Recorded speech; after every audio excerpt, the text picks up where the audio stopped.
العصر يا باتمان. مساء الفل حبيبي يا باتمان، صاحب واجب والله.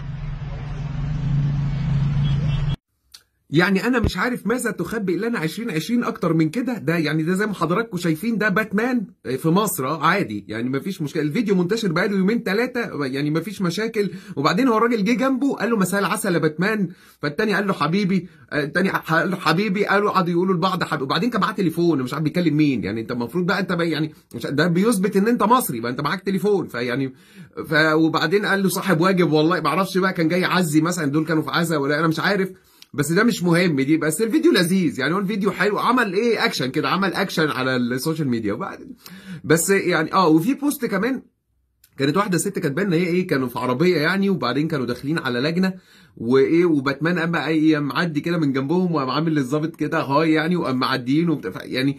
فباتمان عامل اكشن، قال لك ده بقى موجود في 6 اكتوبر وزايد. فيعني بس مبدئيا انا عندي الاول ايه، ده نداء يعني. الفيديو ده بمثابه نداء الى باتمان، انت تجي لنا بقى القاهره الجديده. يعني انت ايه اللي وداك زي انت تايه ولا ايه؟ ما تيجي القاهره الجديده يعني. طبعا زايد بعيده علينا، احنا عايزين نشوفك يعني، انا عايز اشوفك، فانت تعالى لنا يعني. مفيش. وبعدين انا لاحظت ان في شنب، ما اعرفش ده عشان حضرتك مصري ولا يعني، ولا دي النسخه اللي اتبعتت لنا، انا مش عارف. فيعني احنا منتظرين حضرتك يعني، يا ريت تجي لنا. وبعدين يا ريت تلحق قبل ما يعني شهر يناير بيبقى فيه مطره كتير وكده، عشان وانت جاي من على الدائري ما الزورق اللي انت راكبه ده ما يحصلش بهدله. فيعني ده نداء، ده بمثابه نداء يعني.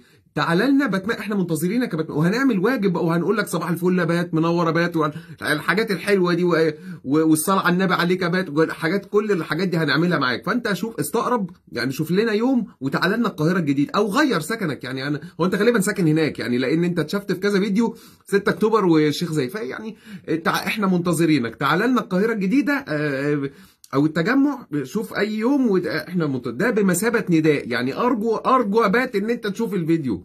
شكرا، السلام عليكم.